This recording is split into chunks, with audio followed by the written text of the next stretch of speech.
It's Black History Month. I was, why is that funny?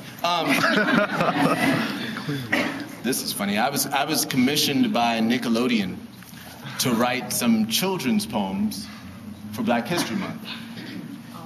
And I was like, that they wanted to record for TV for Nick at Night, blah, blah, blah, you know? And I'd been doing that for years with MTV. And it's the same company, actually, so I was like, all right, kids' poems.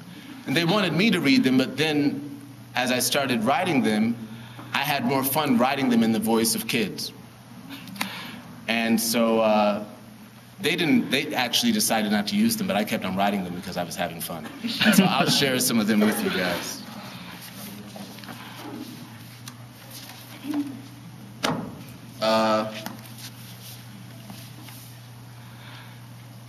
Well, actually, the first one I'll read, I guess, is actually supposed to be in my voice, but the other ones are in kids' voices.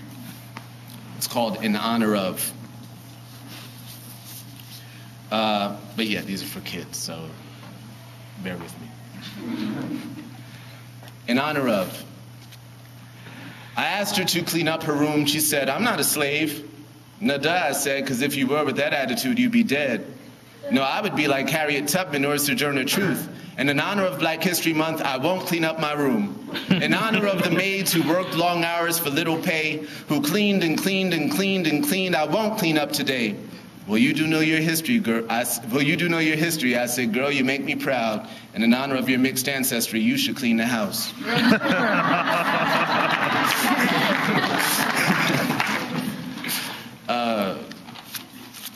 This one's called Don't Forget the Flute. Miles Davis played the trumpet, but I only play the flute. He played with Bird and Dizzy, but I only play the flute. Coltrane, Fats Navarro, but I only play the flute. Cool jazz, bebop, fusion, Miles Davis at the root. One day I'll lift my flute above my brother's drum machine and make a different music that you've only heard in dreams. And when the jazz greats look from heaven, this is what I'll say. Don't forget the flute, because the flute shall pave the way. Oh. I could see a little bit. I'll say, let's play the... Okay. This one's called Grandma. My grandma had an afro that was bigger than the sun. She wore...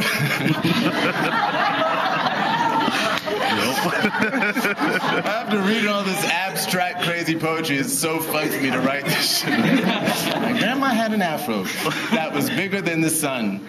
She wore big shoes that made her tower over everyone. She said weird things like, groovy, baby, we shall overcome. And power to the people with a black hat and a gun. But now she's soft and cuddly and her hair's braided in gray. She took me to the White House on Inauguration Day. And when our brand new president walked out into the stage, she looked at me and said, my, how things have changed.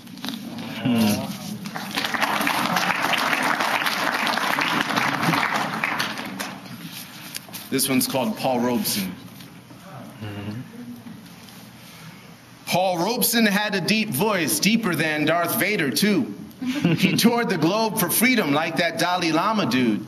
He sang in many languages and starred in movies, too, but used his art to fight for what was fair and what was true. One day when I came home from school, I said to Mom and Dad, when I grow up, I want to sing, perform, I want to act. My dad said, I'll support you as an actor if you get a law degree. Well, Paul Robeson did that, son, my mom said. Go check and see. So I looked and saw he practiced law, but only for a week, because some silly secretary wouldn't write when he would speak. Instead, he chose to sing and speak and bravely paved the way for every man who speaks when history won't write what he says.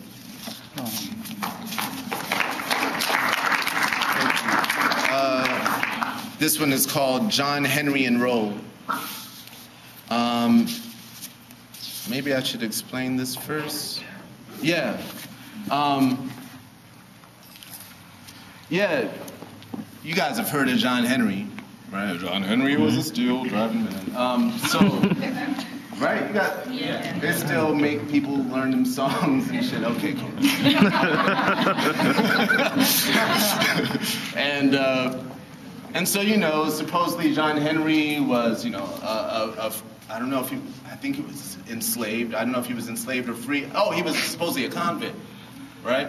And, but he was working on the railroad, and he dug, you know, with that pick, like supposedly he dug through a mountain in Virginia in record time and what have you, right? What people don't know, two things about John Henry. There's two things that we would not have if it were not for the legend of John Henry. The first of which is rock and roll. When you would dig into the mountain, before there were the machines, the drills that did it, you'd use that pick, that axe and pick. And when you did that, into the rock, and then you'd shake it and roll it out. And the rhythm that John Henry kept, that is the original backbeat of rock and roll, and they call it rock and roll because of what you had to do when you were digging through that mountain. That's where rock and roll comes from. The other thing we wouldn't have if it weren't for John Henry is Superman. John Henry was the first man who was called the Man of Steel, right? So there were these Jewish communist activists that lived in Harlem in the, I think it was 1920s or 30s, who were trying to enlist more people into the communist cause. And so they created a comic book where they made John Henry as a man of steel. And because of his connection to the unions and working, what have you, they used, you know, this comic book to talk about, you know, the rights of people and the rights of people, the rights of workers and blah, blah, blah, blah. And then there was a rich guy who approached him and said, I'd like to finance, I'm thinking of starting a comic book company, and I'd like to finance, you know, this comic book. I think your idea of the Man of Steel is awesome if you just change one thing. And you know what they changed? They made him white and went from, you know, the overalls to tights and a cape. But the same guys ended up creating the Man of Steel based on the John Henry comic that they had created initially to prop up communism. So anyway, this one is called John Henry and Roll. One day while sitting on the John, I read about John Henry. Wow. He was a man with two first names who kept a hammer handy. He dug a tunnel through a mountain faster than a drill and inspired many legends, including the Man of Steel. And singers love to sing about the power of this man. His hammering kept a rhythm and any drummer to understand. He'd bang his pick into the rock, then shake and roll it out. And that's how rock and roll got its name. So twist and shout. I'm glad we keep books by the John, my favorite place to read. I wonder if John Henry was a man who pooped and peed.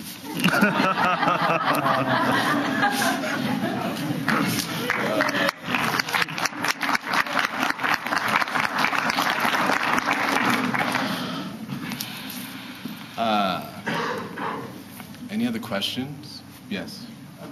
You're an excellent speaker, and your voice is an amazing instrument. This is probably not an accident, something you were born with. What do you do to keep up and develop those skills? Well, thank you.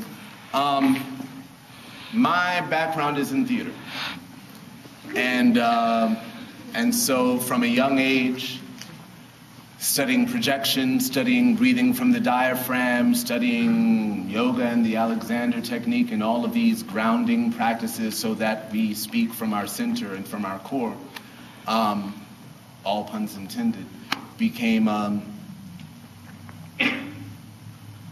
guess, a technique that I was you know, privy to through studying acting.